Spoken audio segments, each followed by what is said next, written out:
It has been quite a while since I have done one of these video discussions. I hope I can remember how to do one. Nowadays, I guess they call them vlogs, and I'm not real sure. Video blog, maybe combination. I'm not sure, talking about what matters or what you think might be important to discuss. And I'm in Arizona. This is the end of March, 2018. Mostly what I'm thinking about is what it means to be an indie writer and how my life is impacted by that, and what are the pluses and the minuses for someone who might be thinking about doing it themselves. First of all, most indie writers, like myself, have always written. But what we didn't always do was get published. Some people tried to get published, but their books just didn't quite suit the market that was out there.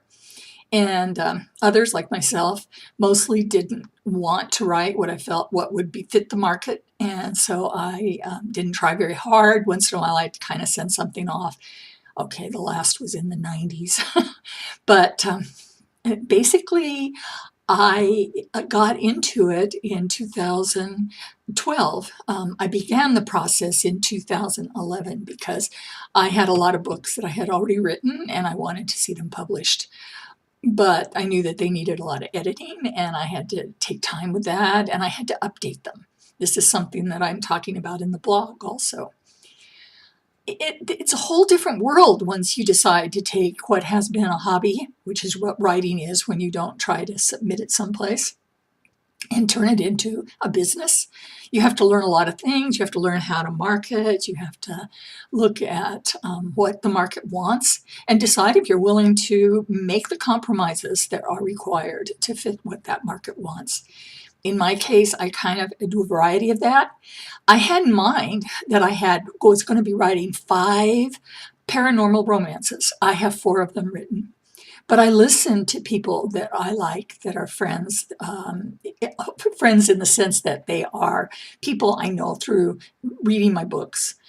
They're not people I have actually physically met, but a lot of them were wishing that I would do another historical. And so I took what was my original idea and decided I could put that off. And I started thinking, what would I be interested in writing for another historical? And actually, I came up with 3 of them.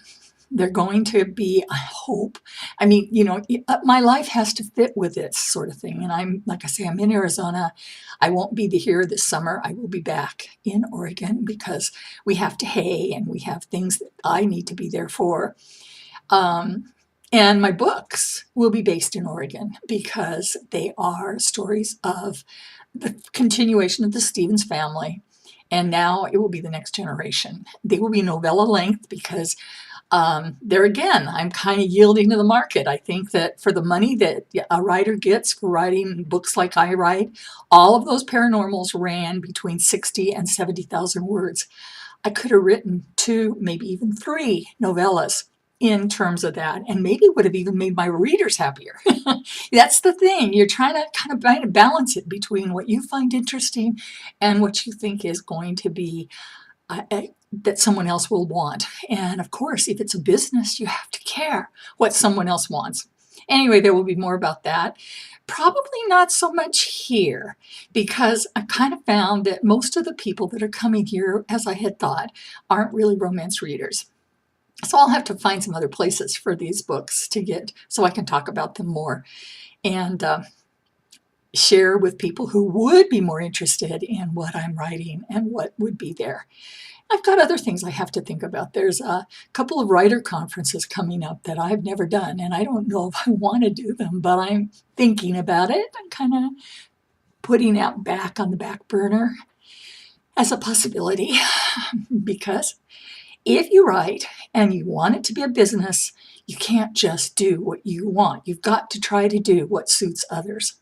Anyway, this is kind of my foot in the door on another one of these video conversations, and we'll see how this goes.